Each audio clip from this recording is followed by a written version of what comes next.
welcome back to the final game of the opening day here at Rift Rivals. Unicorns of Love and TSM getting ready on stage as we speak. Well, the NALCS champions, they look for some long-awaited revenge over the Unicorns as we see a blow-up Unicorn on the stage. At least he's no longer supporting the other region, you know? Yeah. He took off the America outfit. I don't know if are unicorns European? I don't know. I'm not quite sure either.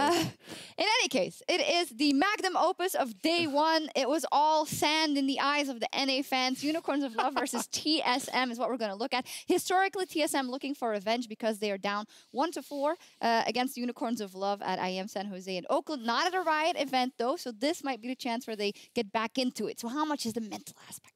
I honestly don't think it's very big. I don't think that TSM really cares that much about this rivalry in particular. I think they're more concerned with beating G2 because G2 just knocked them out of a big international tournament, you know, MSI. Yeah. I think that was a bigger deal for them. No, for sure. Like, I don't think they even care about these IEMs because of these points. Like, when they lost at those IEMs, I think they had Santorin come in new, and the next IEM, I think they didn't even practice for that event. So I think this MSI was actually something that's more recent and it's going to stay more in their memory. Yeah, it absolutely makes sense to me. However, in the context of this tournament, obviously they want to get a win, and the Unicorns of Love will want to get a win because they did not look good in their previous game versus Phoenix. Exactly, and I think that's why it's important because you're competing against all the teams from your region. So, you know, if you start 0-2, for UOL especially, there's very little chance of them actually representing Europe as that final team. So they're certainly looking to do that. I know TSM wants to prove that they are the best NA team, right? They're looking to do that. So both these teams, I think, really want to win. Yeah, and if we look at who did do well on the side of the Unicorns of Love, Chachi actually had an okay game. Of course, the MVP of the spring split up in this game versus the, well, not MVP of the spring answer on the other side, but maybe that's something that they have to build on for the Unicorns of Love, and that could be something exploitable because I don't feel like a lot is going well for them at this point. I mean, honestly, they should really just accept that Exile is not in form right now. They should drop him, actually, they should drop priority on him, give him some vision to play with, and let him play towards that. But focus on the other lanes and actually try to get them ahead and make them actually carryable or into carry threats. I think it's actually like a really interesting discussion, and different teams prioritize different ways. It's, do you play to your strength or do you shore up your weakness, right? And sometimes if your weakness is too much of a weakness, then going there just means you lose the 2v2 and stuff. And that's sometimes a tough decision that junglers have to make, but I do think that it makes more sense to play where you're strong. You know, try to get Chachi ahead, try to have Exile playing a little bit more defensively, right? You don't always have to be the person that carries the game. You can play defensively and more supportive. I think in a best of 5, you could argue that you want to basically eliminate your weaknesses over the course of the series. But in the best of 1, I think you should always try to play to your strengths and actually try to surprise the enemy with it. That you suddenly make a play towards top side when they shouldn't have expected it, drop in some jungle camps here and there to maybe get more vision on the bot side of the map. So I'd reckon that Unicorns is going to be way more aggressive on these 2 lanes. Way more aggressive. So since this is the last game of the day, quick prediction from you guys? I think TSM is going to take this one. I do think that UOL did not look very strong in the first game. TSM did come out well. It has been a long day for them, so as long as they're not tired, I think they should get this. I think Unicorns is going to win. All right, there we go. 1-1 in terms of the analysts for this game. We'll see which way it goes. Freak, take it away. Thank you very much, and we're going to see here if every team's going to go 1-1 at the end of the day and the cycle can continue, or if North America can end the day dominant and be 4-2 overall. And this one going to be a fun one, absolutely, though. TSM choosing blue side over in Europe. I guess you get to choose what side you're on for the best of 1s and whatnot. I know in the BO3's regular season you do as well. In NA, it's all predetermined, so just a difference for me. But TSM, of course, wanting blue here. We think that given that they're not on their home ground advantage, we wanted to give them some kind of something, you know? So they will be choosing blue side. They will have priority on that early rotation. Now, earlier on in the day, TSM were on red. They put a lot of focus on Galio and Elise. They wanted to get Svenskeren on something that he can have a lot of early game impact. Well, hold on. You're not giving them a choice, right? I believe that it is each matchup. It is very true, yes. It is very true. Yes. Let's be clear about who's giving who advantages. All right. Anyways, let's jump in here. Unicorns with a standard red side ban so far in the jungle, targeting Svenskeren. No problem there. These are pretty much across the board, actually, the standard bans you expect. Yeah, especially the Caitlyn high priority here in North America. Double said he enjoys it, can play more of the pop-off champions, the Tristana, the Kalista, things like this. We'll see if he comes to that one yet again. Gragas first pick, gonna be the grab yet again, a top jungle flex. It also ends up being Hanser's most played champion, the #2 here for Chachi after that Shen ban. I wonder if you are at the Unicorns of Love, considering what is available.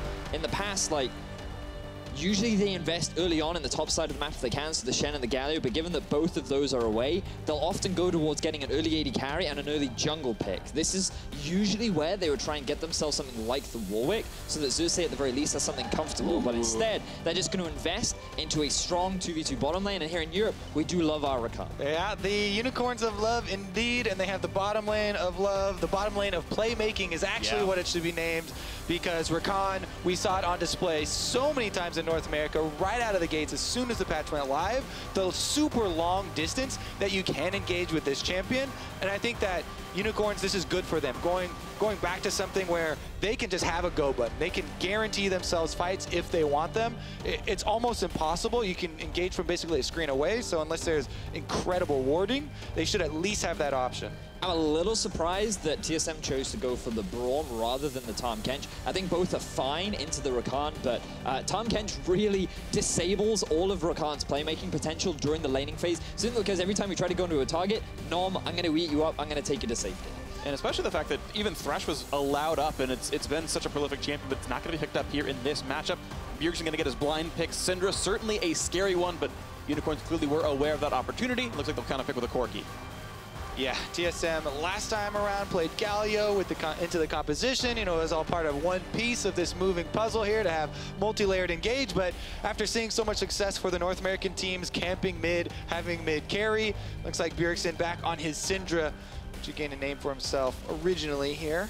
And they've given Exile something safe to play in the middle lane. Corki, you can just invest in early magic resistance, grabbing the Hex Drinker. You should have fine wave clear. You shouldn't stress too much about the harassment that Syndra can threaten lane, and it's much harder to camp a Corki because you do have the Valkyrie to get to safety as well. So I think so far, pretty safe. You have good siege, you have good scaling on the side of Unicorns of Love, very conventional, and now we're just looking at them rounding out for their top and their jungle picks.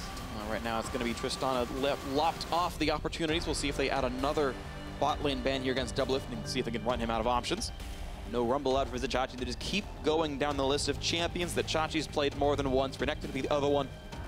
They want to make him bring out something almost more unique here. Final ban for Unicorns of Love, one more for TSM. Then Unicorns will get first pick on the second phase. We'll see what it is. I wonder if Unicorns choose to ban Ashe or Jhin here. I would go Jhin.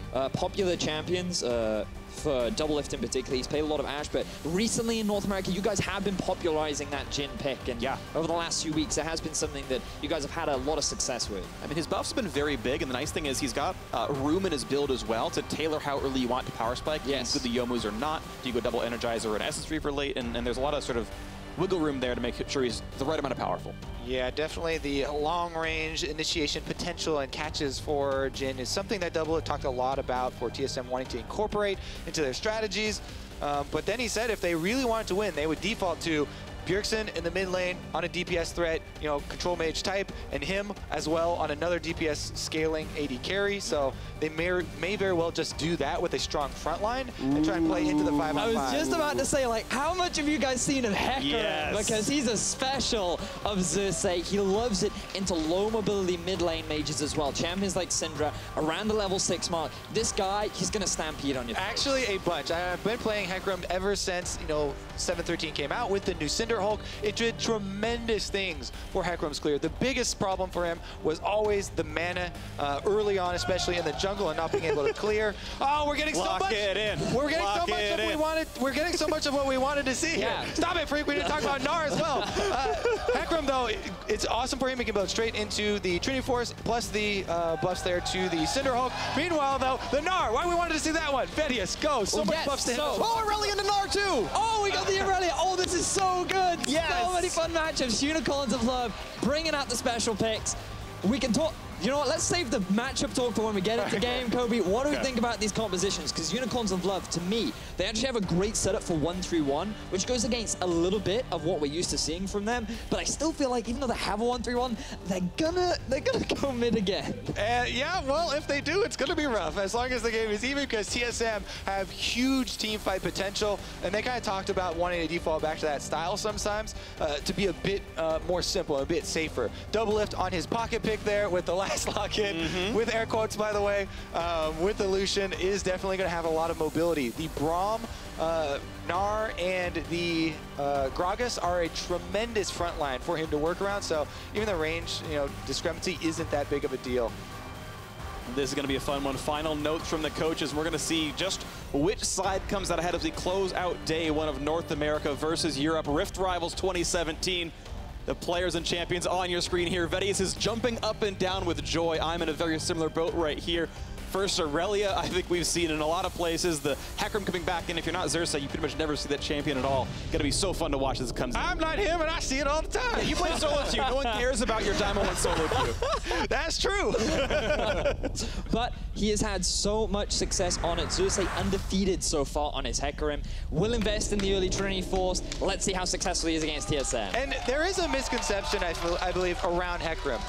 So many people always default to, oh man, you gotta farm on him forever. You wait till you get your Trinity Force. You can't do anything. But Ghost is actually a very powerful level 3 gank with Hecarim. Popping that, you can usually gain the advantage as far as summoner spells. The only problem is that his jungle can be exploited because the early blue buff is very important in being able to clear camps. And without that, you definitely expose a lot of your camps when going for gank. So most of the problem is, will the enemy jungler exploit you when you go for that gank? So you really do need it to be successful.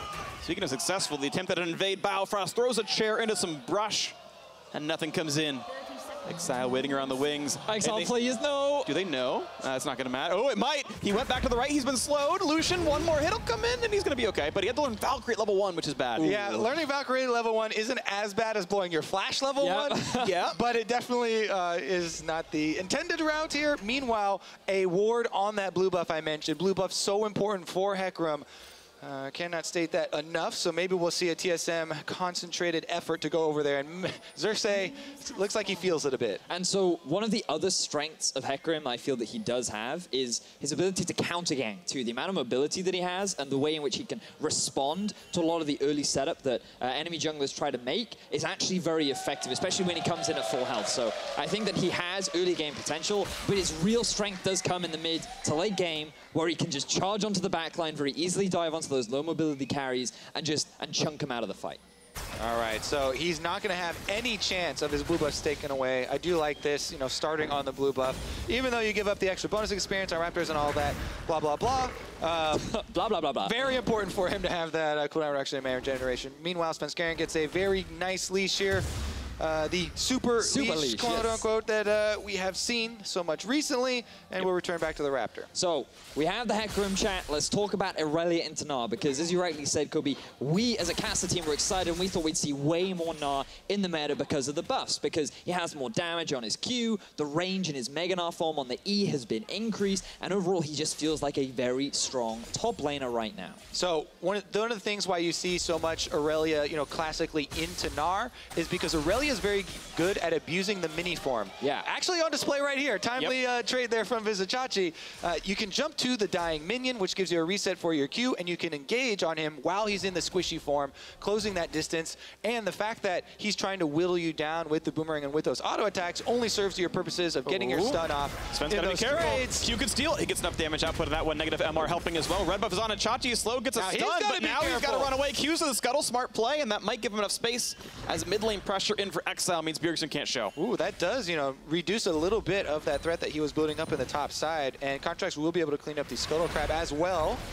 Nice trade from Bjergsen. Yeah, good damage out there. Got the cannon at least.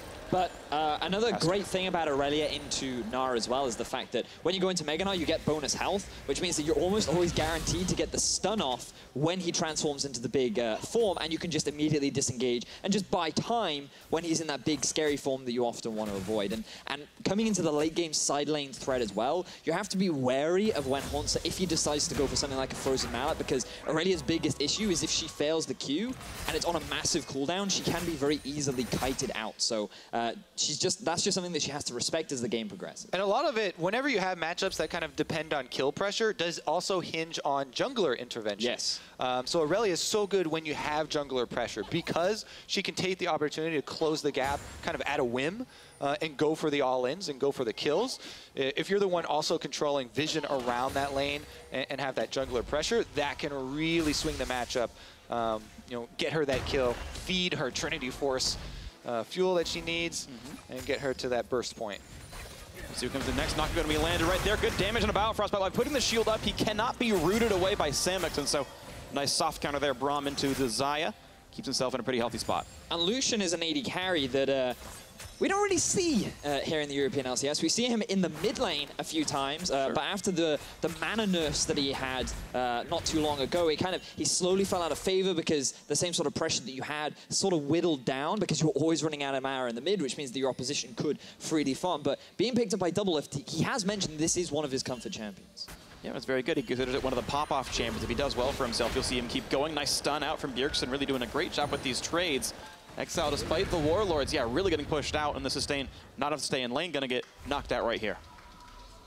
All right, jungle control as well, pretty decent there. You need to have that vision. As we saw, that ward definitely did alert Xerxes to spend Scaren's position as well.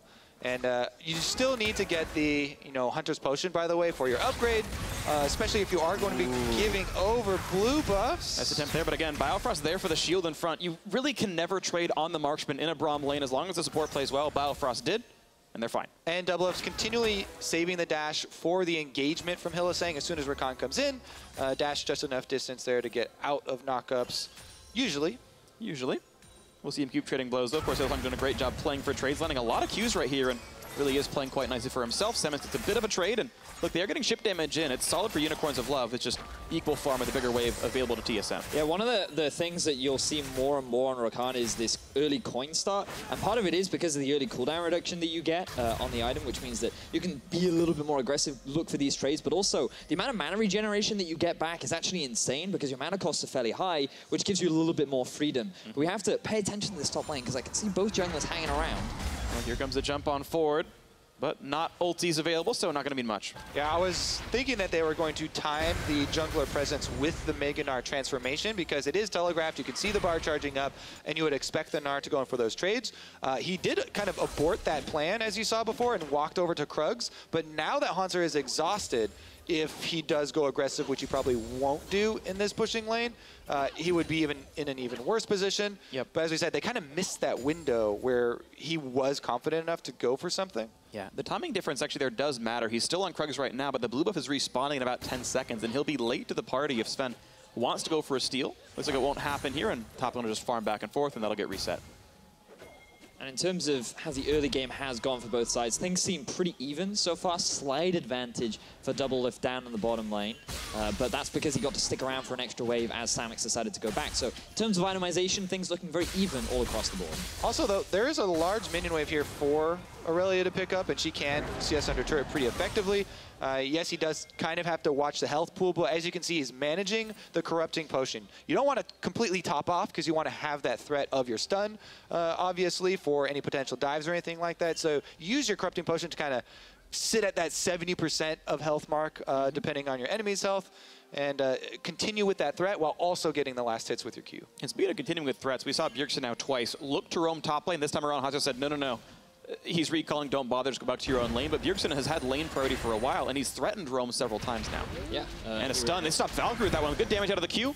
Thanks to the Null Magic Mantle. Exile pretty tanky, but he might QR onto this. Look for a bit more damage. He is. Should survive it. Null Magic Mantle again at work. Health Potion, or sorry, Ruby Crystal there at work as well. So Exile itemizing properly to not die here. Very much a pressure play to try and force Exile back. He does have the Doran Shield, and he's relying on health pots. As we see another engage in the bottom lane. 2v3 this one, looking for the tackle, gets a bit of damage on a Biofrost now. Will he go for the hard charge on a Biofrost, and he won't go for it? Braum's gonna stay alive. Yeah, good split there on the wall, and they kind of use the bull rider technique there for Doublelift waves the flag. Yeah. Into the wall. But honestly, yeah, let's return to that mid lane because Bjergsen does have the mana regeneration to continually use his ultimate like that, just for health gains and try and continue to harass Exile and kind of make him play a little bit more defensively and work up the CS lead. And I'm looking at these compositions and I'm thinking about what TSM are looking to do as you see it as a gank mid. Body slam there, explosive cast gonna land, exhaust onto the tank, doesn't mean nearly as much, stun's gonna be there as well, no ulti up yet for Bjergsen as Xerxes rejoins, flash auto's not gonna be enough to kill, and the chase still in for Xerxes, not gonna go for the full kill, no ulti used. And this is the power of the counter gank from Xerxes, who's in the bottom side of the map, all in happens top. He's got a lot of damage here on a Hansu, he's trying to hook the counter, but not gonna get it, first blood, solo kill on the top lane, the counter pick pays off. See, as soon as he he sees the jungler, there's that engagement. The burst potential we talk about is Trinity Force is completed on the last back, immediately takes advantage and gets the kill. Vizicachi, Spring Split MVP, gets the solo kill down onto Hansa, on Irelia, into Gnar. European fans are super hyped right now. Yes, you are. And Devil trading back and forth here as well. And Unicorns of Love now sitting on that nice solid 500-600 gold lead. The first blood worth 400, and the landing phase still in their advantage as well. So really, I gotta say, a well-played early game here for Unicorns of Love, especially a stark contrast to the previous game they played. And I'm thinking about what this also means for the side of the Unicorns of Love. So we can see exactly how he's doing this. Now, bear in mind how he uses the minions to close the gap initially. He still has his Q up, so the moment Hansa creates a gap, Chachi can still follow up with the Q. So there's always a means of sticking onto this Gnar. Yep, exactly as we said, closes the gap, gets the burst, gets the kill, and that is further going to fund that Trinity Force that we talked about. Meanwhile, in the mid lane, package picked up for Exile, so he'll be a little bit more safe, but in that last exchange, he burned both summoners, and Bjergsen does still have his Ghost. Another stun landed, though, means a lot of damage. The Hex Drinker, though, plus parts of a Phage. Sven waiting around on the wings. There's no jungler on the bottom side, but he might have gotten spotted by a controller even walking in the first place. And they will walk back and forth. And yep, Sven spotted. Doesn't go through that brush, though. So he's not going to clear the ward just yet. Looking for the play in the bot lane, but of course they know he's here. Yeah, exactly. And by the movement of the bottom lane, you can kind of infer that you've walked over a ward. He may not say, oh, it has to be that pixel brush. There has to be a control ward in there. That is one of the most common, though. So might go back and check that on the way out. Meanwhile, Hylissang taking a lot of damage available. The perfect timing as well, and he just kept waiting to jump over and never did it. And now it's going to be a possible stun. What a ulti. A failed prediction by Svenskern. Means something picked up there, but a root on double, he's got to run away. Still 300 health. Here comes Irelia, flashing away to safety for now. And the re-engage comes in as Hanser's now part of the fray. That will be a stun. It will be a slow as well, but they will not pick up the kill. A trade of teleports, and out they go. Big question mark for Hylissang. Why would you try and clear out that ward when you know the enemy jungler is in your half of the map and your enemy bottom lane has the push priority? Unicorns were thinking about stopping those backs there to buy time for Xerxes to come down, but TSM back off fully under the turret, so they won't be able to get that counter kill on the bottom side. Giant farm lead, though, for Vizicachi. He's going to feel pretty good. This Irelia can absolutely take over this game, and a champion to watch. Because she's going to keep winning that top lane matchup for a long time until Hanser gets better items. But this also ties in nicely to the point we were briefly discussing earlier about like what both these teams are looking to do, right? Because bear in mind, the whole goal of Unicorns of Love is to wait and scale up. They have really good scaling composition with the Corki and the Hecarim, and making plays like this is not going to help you scale up because you're going to force Samux behind, and it answers nicely for exactly what TSM want to do, which is very much try and get double lift ahead and get him snowballing on this Lucian. And sometimes we say scale up and we mean multiple crit items, but okay, never mind. Let's take a look at this engagement first. Auto shots in the power. Yeah. The shield is up, just jumps right back. All right, he should be able to get out of it. Sometimes we say, oh yeah, you need to get your Infinity Edge and all these crit multipliers. For this, everybody just wants a Trinity Force on the Unicorns of Love. That is the extent of the skill. Like, once there's a Trinity Force on Irelia, on Hecarim, on Corki, they're ready to go. And they want to use the tons of damage with their triple Trinity Force comp.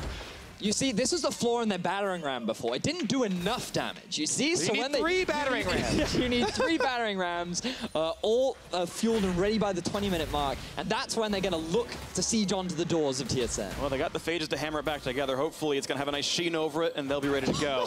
Aha! Yeah, you like that, right? I think I nailed it. That was good. Now we have the top lane pushing back in, and double lift and Bifrost on this lane swap, the same place that Unicorns of Love are. Q's going to miss. No chair yet.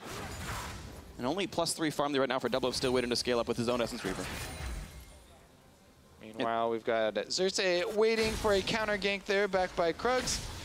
Efficient setup, and might go more offensive. Double Lift and Bio are going to see him a little bit late. Here comes the pony. The flash, the charm, everything's there. Now Double forced to run away, but he's not long for the world, and Xerxes picks that one up, and knock-up for Bifrost not going to be much either as the chase continues, looking for the next chance. The flash over to safety, Bifrost going to get away, but 2-1 UOL. That's top side, though. TSM should be able to take objective top, bottom side, and they do just jump on that Drake. Double Lift, however, dying, plus the flash of Bifrost and turret damage here. That's going to be a lot. But thanks to that early kill, Xerxes now poised and ready to get that Trinity Force spike. Aurelia's already completed hers as well. UOL reaching the point in the game where they're poised and ready as Bjergsen goes for an all-in. No mana for any sort of movement here from Exile. Exhaust really, really late, but Hextrigger still pops and it forces the flash, so double summoners out. He's But going. Bjergsen is ghosted. He's going to flash for the QE. One more couple of shots will do it. The W's going to land. One more Q. There it is, and Bjergsen knew there was no way back out for Exile. The late exhaust certainly meant a lot because almost none of the damage is blocked. Takes him a bit longer, but Exile eventually does go down in the 1v1. That whole time, though, as we said, the turret objective still taken for Unicorns of Love, so they got that first turret bonus. Bjergsen now might be it. Chachi can't stun unless he takes some damage here. Forces the run, though. Did have the flash, thought he might go for a play, instead decides not to. But I think the big mistake there from Exile was the fact that he tried to stick around without having enough mana to try and trade back against Bjergsen, because Bjergsen, he invested a lot, but now we see a lot of investment from TSM at the top side of the map. Oh, Biofrost finds himself. Samix doubles in there as well. The flash is already down, and there's no quite way out. Looks like the call is to back up because the rest of the team is coming. Here's Hylissang. You've got the rest of the squad nearby as well. Xerxes was walking back up. 3 in the tri-brush, looking for that top lane turret. Just maybe they're going to find Hylissang one more time. They're going to find Xerxes. Body slam's going to land. Explosive cast. Not going to land in time. Xerxes was able to get the ulti across, but they found a slow into Exile as Bjergsen forced a kite back. Package gives him the safe, though. And Exile's going to be just fine. Pretty good trade there from Exile, actually, chunking down Bjergsen and knowing that he has the uninterruptible package to be able to get him back out of there. That should give them a bit of an edge here on the mid lane push. Out they go. Hylissang going to get slowed down and find himself Svenskar. And it looks like, again, the Gragas is all going Runic Echoes here. All right, they're collapsing here with the extra Trinity forces of Hecarim and Aurelia from the bottom side. TSM have to be a bit wary. They don't have Double F with them. They're going to find the Charmer. The Knock of the Quickness going to find a third as well. They're going to look for the dive, and they might just have it as a Chachi with the ulti. Gets one final shot down, and Bjergsen takes him out in the mid lane. Sven going to fall as well. Now Hanser is Megadar, finds one, gets Exile. They're going to get a second as well. The turnaround from the tanks. It's 2 down on both sides. And Double F is coming down the river. He's walking over Vision, though, and you can sync up your recall, so no problem there. And both of them are out of there. And TSM, they respond beautifully to the way in which UOL tried to dive. I feel like they read the play very early on. They could clearly see what was going to happen. They know that Unicorns of Love want to try and utilize this power spike, and you can see the Knock, he's sitting, he's ready to come in from the bottom lane. The TP immediately, the moment that engage comes out from Hylissang, Haunts is ready to join the fray. He comes in a little later than he would have liked, but there's 2 members so deep behind the turrets that it's easy for him to then clean. That's the key. They were so deep there. Samix was tanking the turret. He took 3 shots and never got to get past the front turret with the dive. Nobody, tanky enough to actually face tank that one, so they're completely split up. They got locked down with the teleport, and even though teleport is a big cooldown and that's important, the flash engage from Rakan is also important. He didn't actually have to use flash in that one, though. It was someone else's that he went off of. Yeah, still diving in there with the rest of the teammates feels pretty good. And it looks like TSM looking for a little cheeky push, and Hylissang keeps cutting back and forth. Mobies will help him dodge, and out he goes. So if we can just toggle the vision that TSM have right now, they've invested a huge amount around the Rift Herald along with just the top side of the jungle. Their whole goal is to either get this top tier 1 tower or to invest in trying to get that early Rift Herald, because with it, you have to recognize that their siege is not the strongest. They have a lot of pick potential with the Syndra, but the range and ability to get close to the towers is actually quite short, which means that every time they get close, there's a huge risk of a Hecarim engaging on you or the Rakan. So having that Rift Herald will enable their siege to break through these tier 1 towers. Worth pointing out, though, TP advantage for Chachi, who's already winning his lane in the first place. One more shot, I'll do it, and Hanser took so long trying to fight him back. Doesn't come through. Chachi with his 2nd solo kill of the laning phase. He continues to not give enough room to this Aurelia, and even after he's been solo killed once due to the burst, after the Trinity Force is completed, TSM goes offensive in the mid lane, though they have to worry about being collapsed upon. Well, TP still is available to Chachi, though. Ulti down might not really matter, but so far it's not going to be a play as Samix himself is far away. The big knockback is there, and they found Xerxes. The flash into the turret. It's going to be double looking for one more, just barely. Gets the duel, wins it out in the end. Mid lane going to fall as well, and TSM in a 4v5 get the dive. Another great play from TSM. They identify that it's only Exile and Xerxes in the middle lane. Xerxes is very squishy this early on into the game by going for the early Trinity Force, which means that with 4 members and a Syndra, they feel more than happy to go for that dive, get the kills, and break down that tier 1. And remember that TSM have built their team for 5-on-5 team fighting. So if they commit to your turret push like that, you have to respect the dive. You have to know that they're actually the ones using the battering ram style this time around. They're looking for 5-on-5 to fight you straight up. And really good engagement and tower dive there from TSM to take that opportunity. UOL stepping up a bit close. Svenskeren following up on Bjergsen's stun. And I feel like the mistake here is from UOL by not sending Exile off onto a side lane, because what do you actually gain from having your AD carry up in the top lane? Like, he has nothing to push. Sure, he has a tower there, but there's nothing really to punish from the side of Unicorns. And when you have Samux and Hylissang together, there's a lot more wave clear, there's a lot more defensive setup to better protect that tower. But so I think the lane assignment's a little bit off for the Unicorns of Love, but regardless, great play from TSM and another advantage game. There's your pop-off stats, Freak, as you were referring to double lift. That was earlier in the day versus G2 on his Tristana. Yeah. Not quite as immaculate in this game, but still having a pretty good show for himself. And Samux slowed down, but he's got the backup because he keeps going forward off that. And TSM rightly going to back away here. So I'm looking at other possibilities for both these teams now, because the whole goal now for both Xerxes and Vizicachi, I feel, should be to get tankier, and you then shift your damage towards your mid lane and your AD carry with the Corki. You do have good scaling because you expect him to go towards the Infinity Edge and then the Rapid Fire and the Static Shiv. And for Samux, he's going for the full crit build with the Essence Reaver, the Eye Edge, and Static, maybe Rapid Fire, maybe even Phantom Dancer if he wants a little bit more survivability. So I want to see tanky stats now from the jungle. On Hecarim, you almost always build full tank after your Trinity Force, unless you're in solo queue. Yes, Freak, like me, you want to go Yomu's and you want to one-shot people. It does feel good. With that. But as we said, TSM are building for that 5-on-5, so you kind of have to make a choice. Do you want to keep Aurelia split pushing in the side lane for that side lane pressure to gain the setup and gain that vision? And you're actually talking about Zeal items, Andy, but I actually think Hurricane is the right choice here for Samux on the Xayah, because it's a triple tank composition. You're actually going to hit all of them, and even if the passer gets blocked by Braum, you'll just multi-hit Braum and kill him faster. I actually, against tank teams, I actually really want to see Hurricane, because you need to multiply that damage and keep up with what TSM is putting out here and cut through the front line. But we'll see if all they need is wave clear because they're going to win through Chachi, right? If Chachi's going to win the game 1v9 by split pushing, then all you want is Shiv for wave clear to let him win the game for you. The thing is, though, the only way in which you're going to win on the side lane is if UOL can hold off the other 4, maybe even 5 members as the group. And we talked a lot about the battering ram and how the fact that TSM, they're all about trying to just run down mid themselves and try and force fights. If UOL cannot hold them off and instead try and use the Aurelia to actually come into the fray, that's actually a big opportunity for TSM to then swing a lot of these mid-game advantages in their favor. So Phantom Knight's going to be the choice for him, actually. More dueling power to make sure he doesn't get 1v1 by Doublelift or Bjergsen. And it has its own merits, of course. Doublelift himself going Rapid Fire Cannon, which I like as a slightly winning team and helps you push into those fights a little bit faster. I don't think they're really going to lack for damage. I think that was a good choice. Hanser now going to kite away. He's Mega Gnar and says, yeah, I'm going to hide. Vizicachi might try to kill me, and he doesn't have great wave clear just yet.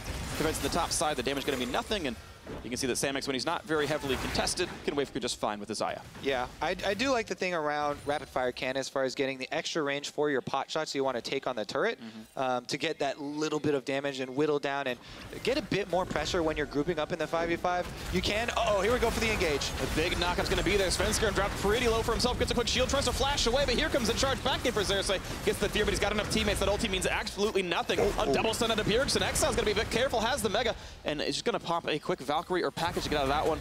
He's going to kite back a slow, and Hylissang could be a bit dangerous, trying to jump in, and he's stunned, so he can't join the recall just yet. Flashing, but maybe what for is the Summoner Heal not going to buy him enough time. Kill picked up. Here comes Featherstorm, and not going to pull them back in the Blade Caller just yet. Now the tackle back into the turret. Blade Caller not going to land. Still cutting back. Kill kind of comes through to Vizicachi. Rejoining the fight, his 4th kill of the game. What a split call from TSM there. They were literally all together. 4-man, and Bjergsen's walking back to the mid lane while Doublelift is going for this dive because he, caught out Hylissang. In the end, they do get collapsed on and do get traded on. I think that was a bit of miscommunication maybe. In the end, they still get the turret, they get the kill, they get the pressure. It wasn't disastrous. Could have been a bit cleaner though. But think about what UOL gained off the back of that too. Chachi, he picks up another kill. UOL, they're able to take down that mid tier 1 as well because Bjergsen, he tried to join the fray in the top side of the map. So Unicorns, they're constantly answering these plays that TSM make, and I agree. I feel like the TSM, they weren't entirely on the same page. They could have been happy with the harassment that they got down, but it felt like they wanted to try and get this teleport out from Chachi so that they had an advantage to play around. But Hunter, he still TB'd in just at the very end of the fight where he could have no real value. We'll see what comes in next for this one. The TP traded at least in the very 2 of them, and that's almost a positive for TSM, though, to trade teleports and have them be down because it means the map is going to be a bit more split up. They can't call their top laners back into the fight. Hanser has to leave and walk over if he wants the team fight, which will give time to Vizicachi. Blade of the Ruin King done. Merc treads in, now building towards tank stats with that Ruby Crystal. Righteous Glory in for Sven. You talked again about it being split push versus team fight. Sven needing to start these out with the Righteous Glory. Well, Biofrost found out that puts the shield up. He's got to buy a bit of time. Ulti is, I believe, not quite available for a few more seconds. Actually, Xerxes forced to jump away with his own. The Onslaught of Shadows. Onslaught of Retreat here for this. Sven still holding the front line. Hylissang cutting back and forth, waiting for his chance to jump. Gets away from the stun. And look, Unicorns of Love, they're grouping up as a 5. The Aurelia's here with the team. Very classic Unicorns of Love style, but they're the ones being pushed back. Yeah. Gonna be knocked back, though. They're gonna find Rakan. He's got no way out. Hylissang gonna get shut down by Doublelift, his 3rd kill. I mean, you have an Aurelia that has that guaranteed advantage. Right now, though, TSM, group up S5, use the composition to just straight brute force down mid lane. The Trebuchet is going to knock down more of the castle walls as mid lane 2-2 going to fall. They found the stun. They found the Mega Gnar. They're going to find 2 more kills. Why even bother defending Unicorns of Love? Terrible at ARM in this game. I mean, you're looking at the forms of engage that they have with all the Gragas, the Gnar, the Braum as well, and they're effortlessly used at these turrets over and over again to grab kills. Now it's onto the Baron, though, and there is a chance for Xerxes to try and get in there. But with the battering ram broken, he can't break down any of the walls. There's no way to jump over the freight train without an ultimate right now. No more battering rams, okay? We're done with the rams. They found the stun, though, and Chachi has been taken down from long range, and 1,000 health left on the Baron. Sven does have Smite. There's no way about it. He's going to grab that one cleanly. TSM in complete control of this game. One more attack would stun Xerxes, but they're not going to find it. And it's just so typical of the Unicorns of Love when they have a perfect opportunity to set up the 1-3-1. They group up mid, or rather in the river, and they try to find some kind of fight or opportunity or pick. And you can just see that at this point, like, there's no ultimate available for the Hecarim. Their main engage tool is gone. Because they've split up and Xayah is going through the jungle, Hylissang just gets caught out and he can't be used to start a fight either. So TSM, they have nothing to be afraid of. And rather than concede the tower, UOL still tried to fight. And then you get this beautiful engage off the back of TSM. Yeah, Haunts are able to get in there with the Gnar. Oh, double stun into the wall. Svenskeren had his engagement earlier, and TSM able to use their 5-on-5 with Baron buff now to threaten turrets. They're going to be very threatening here in this one. 26 minutes in, not quite going to find the stun. They will get a slow, but he's able to jump back here to Samix. Hylissang going to stay safe for now, but running out of tools. This will be a destroyed turret. 5-3 the turret score here. 2 Drakes picked up, a 3rd one spawning in 15 seconds. That will be lower down on the priority list right now as the mid lane is under fire, and Haunts are trying to run away, but he's not going to be able to easily. Flashes to get away from Onslaught of Shadows. And then we get a hook shield for Biofrost to stay safe. Now the re-engage. They found one. They found a slow. Visit Chachi running out of health, and Biofrost with the steel chair takes him out. 2 for 0 so far. The escape again for Exile. The package going to buy only a few seconds of time as mid lane inhibitor turret going to fall. 5v3 for TSM, still with the Baron buff.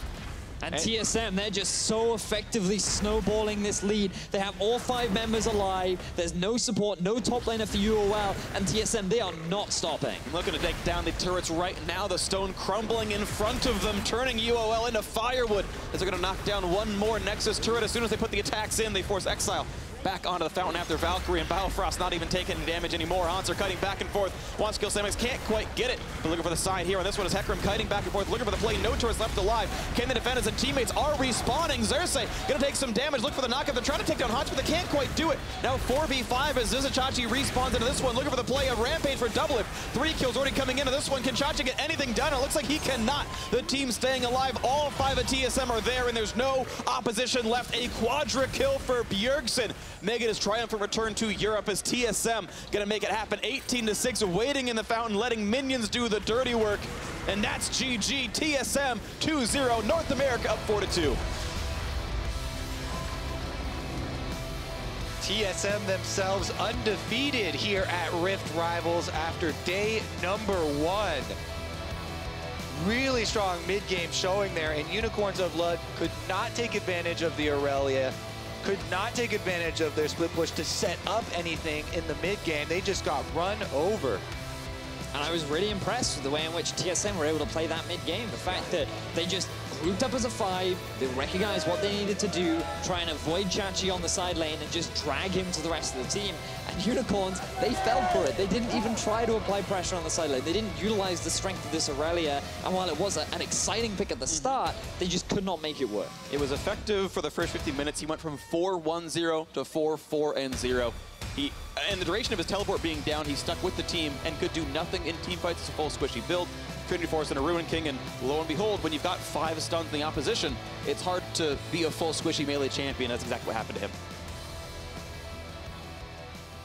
TSM, though, strong team fighting, and honestly, very solid by them. It's going to be the closeout here of day 1. Of course, there is going to be 12 more best of 1s over the next 2 days, and the climactic best of 5 for the 2 winningest teams, 1 from each region.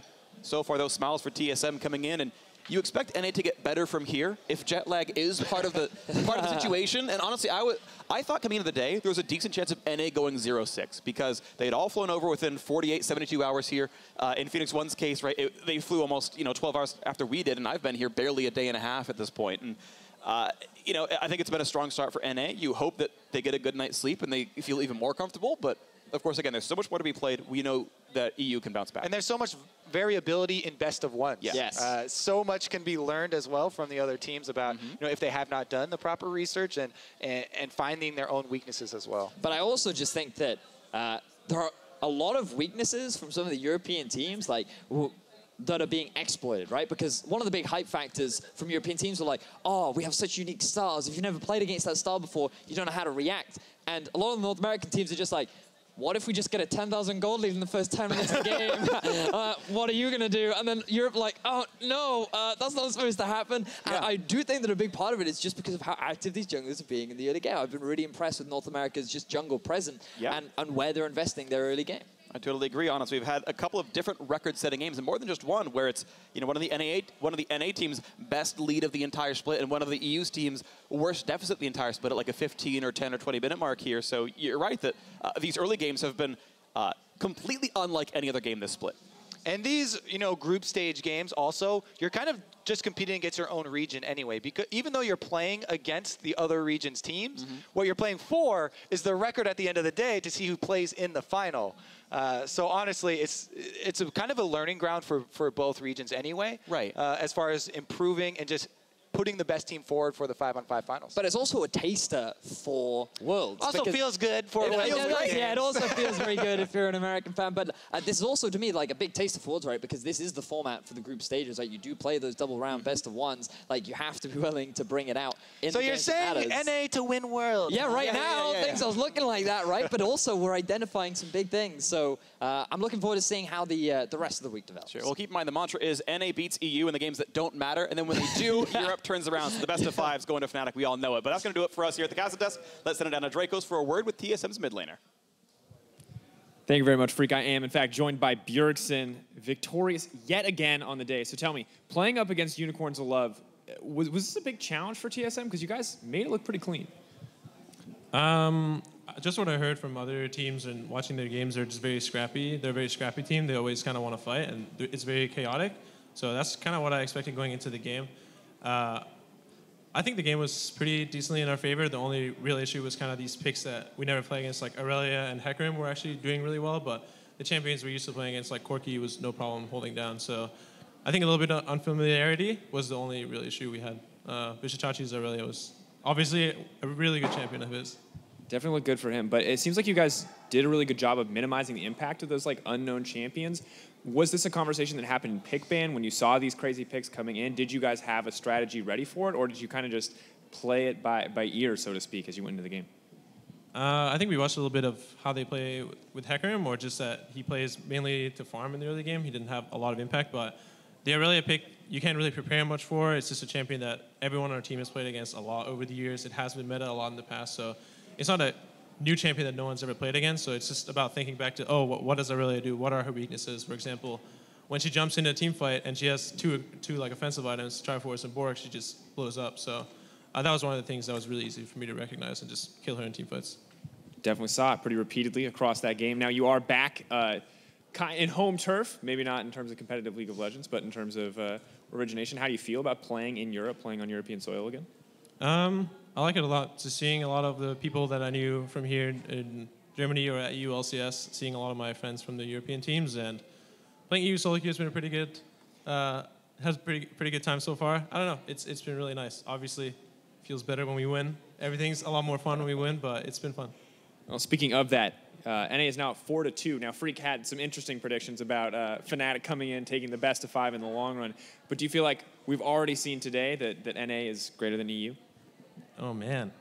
I don't think you can judge off of just one day because I think a lot of things can change. It comes down to which teams are adapting the best throughout the tournament to the opposite meta. I can't say NA meta is better or EU meta is better, but obviously there's been different priorities, and the teams from both regions are going to try to adjust to what the other teams are playing, and then we're just going to see who comes out ahead in terms of that.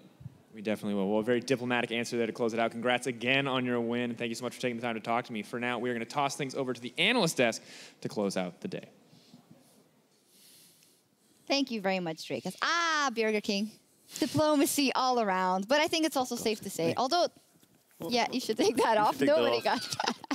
It's the end of the day. No one noticed. Nobody noticed. But we did see the Unicorns of Love, and we talked about the picks right there in the interview. Unicorns of Love, very Unicorns of Love-centered draft in this game. And with it, we also got to see some vintage Vizicachi. And here's that top lane 1v1 for First Blood. Brought to you by Acer, because I just wanted to get that out of the way, as it was a matchup we were looking at, the Gnar versus Vizicachi, and Vizicachi delivered. And I think that Vizicachi did play the 1v1 very well. I was surprised that there wasn't more jungle attention given to this lane, especially from Svenskaren's side, because this is a lane that Aurelia wins in an isolated 1v1, but you win by all-inning. You do not win by sitting back and playing passively. You will get eventually like chunked out and stuff by the Gnar. And if when Aurelia all-ins, Gragas is sitting there waiting in the bush, the game is like over for Aurelia. So I was surprised that TSM didn't play more heavily around it, but Vizicachi played very well in the 1v1. Yeah, like I think they maybe just had respect for like Vici and the Hecarim TV2 almost. Yeah. But they also like were able to get leads in other lanes, especially the dual lane did really well, and were actually able to shut down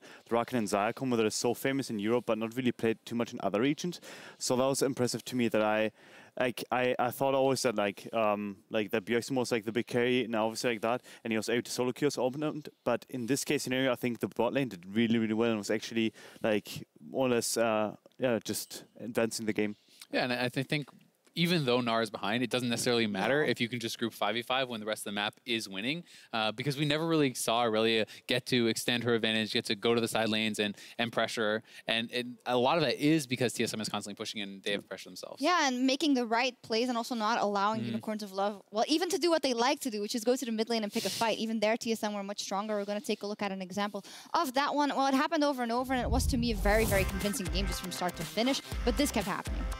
No, this mid lane siege was beautifully set up. They had priority, but they were also really decisive. And that's what's important. Like TSM has always struggled with the fact that they seem to be like undecisive, especially at international events and especially against aggressive opponents. And I think they kind of shut this down a bit, like at least today, and especially in this game. Yeah, that's a great point. And Bjergsen had so many good stuns on Syndra. I mean, two-man stun there that sets up those kills. The dive that they had on the tier 2 turret right before they got Baron was another two-man stun set up by Bjergsen. And this is kind of the reason that he doesn't get to play Syndra very often in NA, is he doesn't often lose on the pick. And if he ever gets ahead, it always feels like the game is just like over. Yeah, super convincing day, I would say, even for TSM, even though it was a different game versus G2. They got 2 wins on the board. Let's take a look at the standings after day 1 and the action here at Rift Rivals. Not too much to say there because there haven't been that many games played, but NA is definitely on the upper hand. But what I really wanted to look at is also the individual results of the games, because I feel like a lot of the thoughts about what the teams or how the teams would show up to this tournament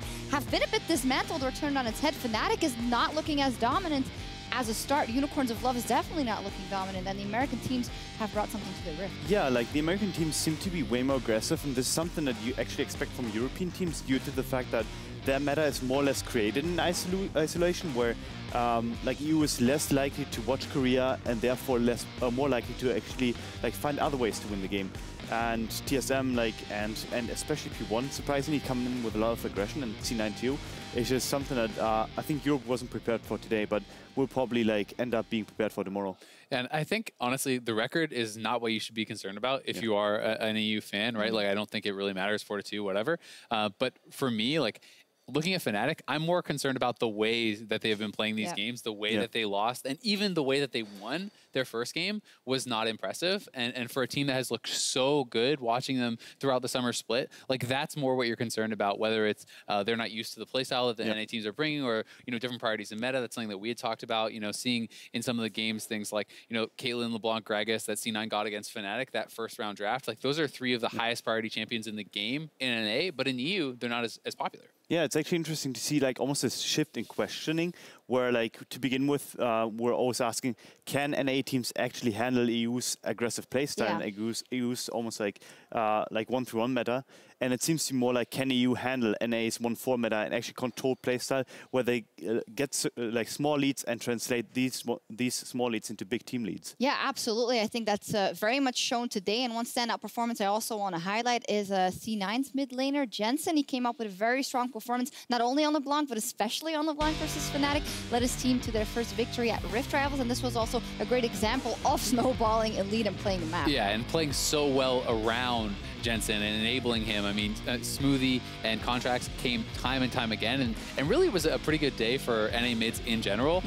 Ryu had a huge game on Corki, and we just saw a dominating performance from Bjergsen on Syndra, so all three of them at least had one really good game. Definitely. So it's looking a bit scary there. And also like just the story of Jensen, the fact that he gets to play here on the European stage and show his worth. If we look at the standings so far, do you see any promise, any team that might develop and crush the rest? I feel like TSM is looking the best to me, or feels the best to me from all the teams we've seen today. I'm not entirely sure. Like I was really impressed with C9's performance against Fnatic. So like if you take the loss against G2 with a grain of salt because of the fact that Sneaky kind of got caught in the mid to late game and enabled G2 to come back, I think that C9 is actually like up there with TSM, and it's more or less of a question whether or not EU can actually like get back to the level that they aspire to be at. For me, like my expectations are not getting too high because I know like watching these guys in the NALCS, sometimes they'll have like this amazing series and you're like, oh my God, they figured it all out. And then the next day they just get absolutely stomped. I want to push it back in your favor because before the tournament it was all like, EU's going to crush everyone. And now like, just remember, no, take the hype. Take the hype. That's how it works. Well, we did see some NA wins for actually today, but some EU wins, but the stats don't lie. Let's get a look at Rift Rivals day one by the numbers. The stats breakdown: 4-2 in wins, goal difference at 15. Oh man, it's a draw, and then for Quills, NA is definitely up as well as the Dragon. Well, the goal difference is actually negative 1.3K for EU. That was wishful thinking. I didn't see the minus. That doesn't look good. No, totally, it's not true. It's probably an error.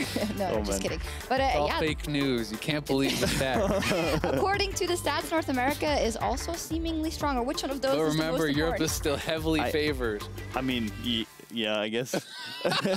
No, the most important stat is actually this goal difference at 15. Like Nash's and Dragons and everything like that is like something that's almost arbitrary. But like I think this 15-minute like goal difference means that these teams are actually able to like get early leads and put EU down and actually like just make sure and like that they have a good base to like get those drakes and nurses later in the game. And being ahead means you can take the dragons and stuff, right? So that's obviously pretty correlated, but it is kind of crazy to think. So G2 had 5 dragons in one of their games. So that means that all the other European teams in the other 5 games took 3 dragons, right? Total. So like that's very low dragon control. And like I don't think that it's just a priority thing. I just think it's speaking more to the fact that NA has had some very strong early games. So they're able to have access to the objective. That is super surprising to me as well, because you think actually about most teams, C9 kind of an okay early game, TSM kind of an okay early game, Phoenix One surging, but Fnatic was the team that was supposed to like get the numbers up for the side of Europe because they had a 1K gold lead on average at 15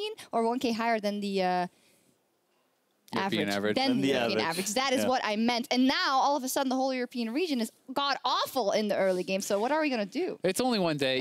We have to see what happens tomorrow, what happens the next day. It's been amazing. You could always do that. He'll fix all the problems in the early games as he has for the monkeys.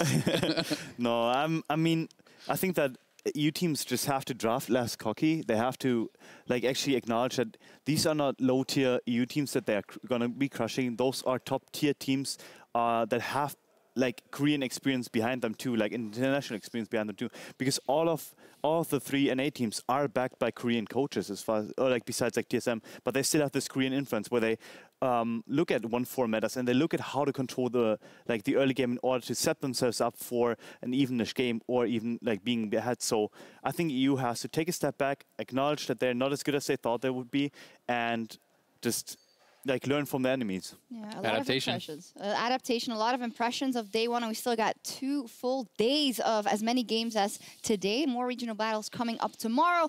Cloud9 versus Unicorns of Love will be kicking off the action at 5 p.m. Central European Summer Time. And then more of the same. TSM Fnatic is also coming up, a 3rd game of the day, and they all look incredibly interesting. One in specific you guys want to see? TSM Fnatic. I think that is the one that most people would have pinpointed coming into the tournament. It's still the one I'm looking at. I mean, TSM had a better start to the tournament than Fnatic, but that does not mean that they're favored, I think, at all tomorrow.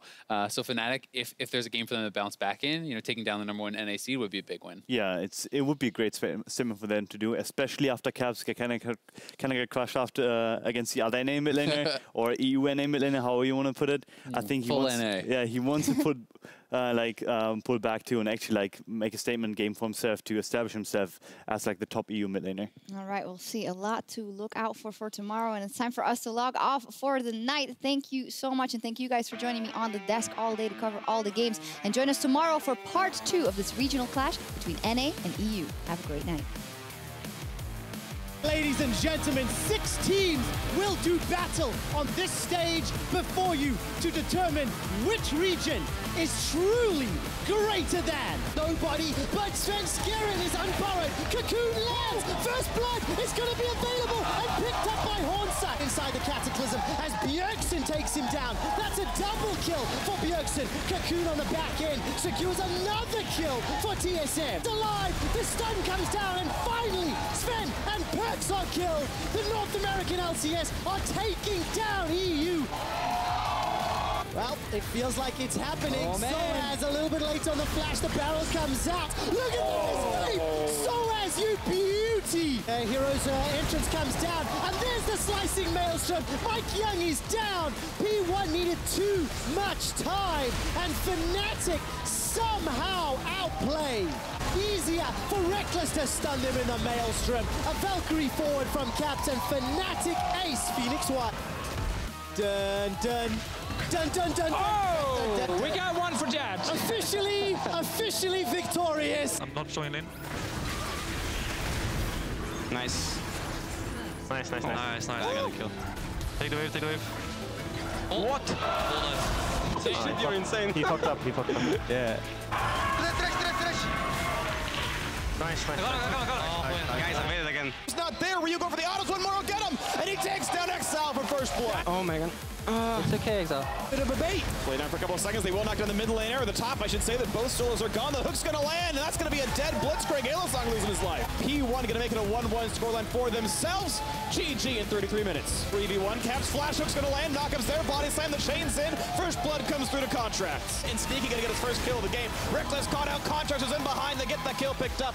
Ray losing his life, but +1 for C9 is worth it. The flash. The chain's going to land. Jess is certainly going to go down.